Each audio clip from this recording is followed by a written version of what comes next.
ചേച്ചി അപ്പോ കാത്തിരുന്ന് നമുക്കൊരു ഇന്റർവ്യൂ കിട്ടിയിരിക്കുകയാണ്. അതും സ്ത്രീകൾക്ക് വേണ്ടിയിട്ടുള്ള ഒരു എക്സ്ക്ലൂസീവ് ഷോയിലാണ് ഇന്ന് ഗസ്റ്റ് ആയിട്ട് വന്നിരിക്കുന്നത്. നമ്മുടെ റെഡ് കാർപ്പറ്റിനെ കുറിച്ചുള്ള അഭിപ്രായം എന്താണ്, അല്ലെങ്കിൽ ഇങ്ങനെ ഒരു ഷോയിന്റെ ഒരു പ്രസക്തി ഈ ഒരു കാലഘട്ടത്തിൽ എന്താണെന്നാണ് ചേച്ചിയുടെ ഒരു പെർസ്പെക്റ്റീവിൽ? ഈ കുട്ടികൾ ഇത്രയും ടാലന്റഡ് ആയിട്ടുള്ള ഇത്രയും പേര് ഉണ്ടല്ലോ, ഇത് ഇവർക്കൊക്കെ ഇങ്ങനെ ഒരു പ്ലാറ്റ്ഫോം കിട്ടാന്ന് പറഞ്ഞാൽ എന്തൊരു ഭാഗ്യമാണ്. ഞാൻ ഇതിനു മുമ്പ് ഈ ഷോ കാണാൻ തുടങ്ങിയതിന് ശേഷം പിന്നെ യൂട്യൂബിൽ ഫുള്ള് ഇതായിരുന്നു അത്രത്തോളം ടാലൻസ്. അപ്പം അതൊരു ഭയങ്കര സന്തോഷമായിട്ടും, അതും എക്സ്പെഷ്യലി അമൃത TV ആയതുകൊണ്ട് കുറെ കൂടെ സന്തോഷം. Thank you. അപ്പൊ എന്തായാലും ഒരുപാട് സന്തോഷം നമ്മുടെ ഈ പ്രോഗ്രാം ഇഷ്ടപ്പെടുന്ന ഒരാള് ആണെന്ന് അറിഞ്ഞതിൽ. ഇന്നത്തെ കാലത്ത് നമ്മൾ ഇതുപോലെ TV ഷോസിലൂടെ ഒക്കെ ഒരുപാട് പേർക്ക് പ്ലാറ്റ്ഫോം കൊടുക്കുന്നുണ്ട്. പക്ഷേ ചേച്ചി എല്ലാം സിനിമയിലേക്ക് വന്ന ഒരു സമയം വളരെ കുറവായിരുന്നു ഇങ്ങനത്തെ ഷോസും അല്ലെങ്കിൽ ഇങ്ങനെ ഒരു എക്സ്പോഷർ ചാൻസേ ഇല്ല. അപ്പൊ ആ ഒരു സമയത്ത് എങ്ങനെയാണ് സിനിമ എന്ന് പറയുന്ന ഈ ഒരു മാജിക്കൽ വേൾഡിലേക്ക് എത്തിപ്പെട്ടത്? അത് വന്നിട്ട് വളരെ അൺഎക്സ്പെക്റ്റഡ് ആയിട്ട് വന്നതാണ്. എന്റെ അച്ഛനും അമ്മയും തിയേറ്റർ ആർട്ടിസ്റ്റ് ആണ്. ഞങ്ങൾക്കൊരു ഉഷശ്രീ തിയേറ്റേഴ്സ് എന്ന് പറഞ്ഞിട്ട് തിയേറ്റേഴ്സ് ഉണ്ടായിരുന്നു. അപ്പം അവിടെ ഞാൻ 9th പഠിക്കുമ്പോൾ ഒരു ചേച്ചി അവിടെ ഞങ്ങളുടെ ഡ്രാമയിൽ തന്നെ ആക്ട് ചെയ്യണ ചേച്ചിയെ വന്നിട്ട് കാസ്റ്റ് ചെയ്യാൻ വേണ്ടി ഒരു മൂവി ഫിലിം ഇൻസ്റ്റിറ്റ്യൂട്ട് സ്റ്റുഡൻസ് എടുക്കുന്നുണ്ടായിരുന്നു.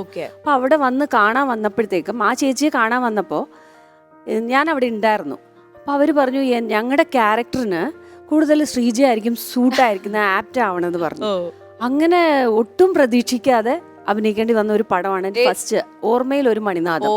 പക്ഷേ അത് റിലീസായിട്ടില്ല. അത് ശരി. അങ്ങനെയാണ് ഫസ്റ്റ് മൂവിയിൽ ഒട്ടും എക്സ്പെക്ട് ചെയ്യാതെ. ആരുടെ കൂടെ ചെയ്ത സിനിമയായിരുന്നു? എല്ലാം ഫിലിം ഇൻസ്റ്റിറ്റ്യൂട്ട് സ്റ്റുഡൻസ് ആയിരുന്നു. ഡയറക്ടർ മാത്രം ഓർമ്മയുണ്ട്, ഹാരിസൺ പറഞ്ഞിട്ട്. ബാക്കി എല്ലാവരും ഫിലിം ഇൻസ്റ്റിറ്റ്യൂട്ട്. ആ പുള്ളിയും ഫിലിം ഇൻസ്റ്റിറ്റ്യൂട്ട് ഗ്രൂപ്പ് തന്നെയായിരുന്നു. അപ്പൊ അതാണ് ഫസ്റ്റ് മൂവി എന്ന് പറയുന്നത്. പക്ഷെ നമ്മൾ ആളുകൾ കണ്ടിട്ടില്ല. ഫസ്റ്റ് മൂവിയിലാണ് അഭിനയിച്ചത്. ആൻഡ് എല്ലാവരും പറഞ്ഞു കേട്ടിട്ടുണ്ട് ഫസ്റ്റ് ഒരു പടം നമ്മൾ റിലീസ് ആവാതെ പെട്ടിയിലിരുന്ന് പോയാൽ പിന്നീട് വരുന്ന സിനിമകളൊക്കെ ഭയങ്കര അടിപൊളിയായിരിക്കും. ലാലേട്ടന്റെ ഒക്കെ അങ്ങനെയാണല്ലോ. അതേപോലെ തന്നെ ഒരു മാജിക്കൽ ചേഞ്ച് ആണ് അതിനുശേഷം വന്ന സിനിമകൾ അല്ലേ? അത് കഴിഞ്ഞിട്ട് ഉടനെ ചെയ്ത സിനിമയാണോ ഇന്ദ്രജാലം? അല്ല, അതിനുശേഷം ഞാൻ ഒരുപാട് TV സീരീസ് ആണ് ചെയ്തിട്ടുള്ളത്. TV serials. അപ്പൊ ഉള്ള 16 എപ്പിസോഡ്സ് അങ്ങനെ ഗ്രൂപ്പ് തന്നെയാണ്. ദൂരദർശൻ മാത്രമേ ഉള്ളൂ, പ്രൈവറ്റ് ചാനൽസ് ഇല്ല. അപ്പൊ അങ്ങനെ അതിൽ അഭിനയിച്ചു. ദെൻ ആങ്കറിങ് ചെയ്തിട്ടുണ്ട്. അങ്ങനെ പത്മരാജൻ സാറിനെ ഇന്റർവ്യൂ ചെയ്യാനുള്ള ഞാനും കേട്ടിട്ടുണ്ട്. അതായത് പത്മരാജൻ സാർ അങ്ങനെ അധികം ഇന്റർവ്യൂസ് ഒന്നും കൊടുക്കില്ല. ഈ ഒരു ഇന്റർവ്യൂ ശ്രീജ ചേച്ചിക്ക് ചെയ്യാൻ ഒരു ഭാഗ്യം കിട്ടി. ഭയങ്കര പേടിയായിരുന്നു എനിക്ക്. എന്ന് വെച്ചാൽ അദ്ദേഹത്തിന്റെ മുമ്പേക്കെ ഇരുന്ന് നമ്മൾ ചോദിക്കാന്ന് പറയണത് ഭയങ്കര കഷ്ടമുള്ള കാര്യമാണ്.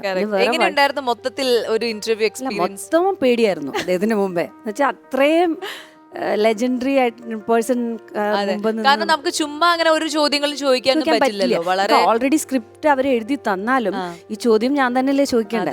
ഭയങ്കര പേടിയായിരുന്നു. എന്തായാലും അങ്ങനെ ഒരു ഭാഗ്യം അദ്ദേഹത്തിന്റെ കൂടെ ഇരുന്ന് സംസാരിക്കാനും ഇന്റർവ്യൂ ചെയ്യാനുള്ള ഒരു ഭാഗ്യം കിട്ടി. പക്ഷെ അദ്ദേഹം ഒരു സിനിമയിലേക്ക് വിളിച്ചിട്ട് എന്തുകൊണ്ട് പോയില്ല? അല്ല, ആ സമയത്ത് ആ കാസ്റ്റ് ചെയ്യുന്ന ക്യാരക്ടേഴ്സ് വന്നിട്ട് ചിലപ്പോൾ എനിക്ക് കംഫർട്ടബിൾ ആയിരിക്കില്ല. വളരെ ചൂസി ആയിരുന്നു. ഇതുപോലെ ഭരതനങ്ങളും എന്നെ വിളിച്ചിട്ടുണ്ടായിരുന്നു. ഫസ്റ്റ് വന്ന മൂവി വൈശാലി ആയിരുന്നു. ബിക്കോസ് ഓഫ് കോസ്റ്റ്യൂം പ്രോബ്ലം കാരണം. അതാണ് ഞാൻ കുറച്ച് റെസ്ട്രിക്ഷൻസ്. നമുക്ക് അത്ര അപ്പോഴുള്ള കാലഘട്ടം അങ്ങനെയല്ലേ. അദ്ദേഹത്തിന് എന്നെ കേളിയും വന്നായിരുന്നു. കേളിയിൽ അഭിനയിക്കാൻ ഇരുന്നാണ്. അപ്പോൾ വേറൊരു മൂവിയുടെ ഇതിലായത് കാരണം അതും ചെയ്യാൻ പറ്റില്ല. ചിലത് അങ്ങനെ ഇതാണ് നടക്കണം എന്ന് നിമിത്തമുണ്ട്. അപ്പൊ അങ്ങനെ നടക്കുള്ളൂ. അങ്ങനെ വിശ്വസിക്കുന്ന ഒരാളാണ്. ഈ സമയത്തൊക്കെ എന്തെങ്കിലും ഒരു വിഷമം വന്നിരുന്നു? ഈ ക്യാരക്ടേഴ്സ് പോയി പിന്നീട് അത് സിനിമ ഹിറ്റായി അത്രയും ഒരു ക്ലാസിക് മൂവീസ് ആണ്. ഒരിക്കലും ഇല്ല. എന്തെന്ന് പറഞ്ഞാൽ ഇത് എനിക്കാണെങ്കിൽ അത് എനിക്കുള്ളതായിരിക്കും. അത് ദൈവനിശ്ചയം എന്ന് വിശ്വസിക്കുന്ന നല്ല ഈശ്വര വിശ്വാസിയാണ്. ഫുൾ സറണ്ടർ ദൈവത്തിലോട്ട് തന്നെയാണ്. എല്ലാം നമ്മുടെ പ്ലാനിങ്ങിലല്ല ഒന്നും നടക്കുന്നത്. എന്തായാലും പഴയ കുറച്ച് വിശേഷങ്ങൾ പറഞ്ഞു. പക്ഷെ എന്താണ് പുതിയ വിശേഷം? അതായത് ചെന്നൈയിലുള്ള ഒരു താമസവും ഫാമിലിയും അങ്ങനെ എന്തൊക്കെയാണ് പുതിയ വിശേഷങ്ങൾ? ഇത് പുതിയതല്ല, 30 വർഷമായി കല്യാണമായി, 29 years ആയി. അതെ, എനിക്കൊരു മോനുണ്ട്, ഒരു മോളുണ്ട്.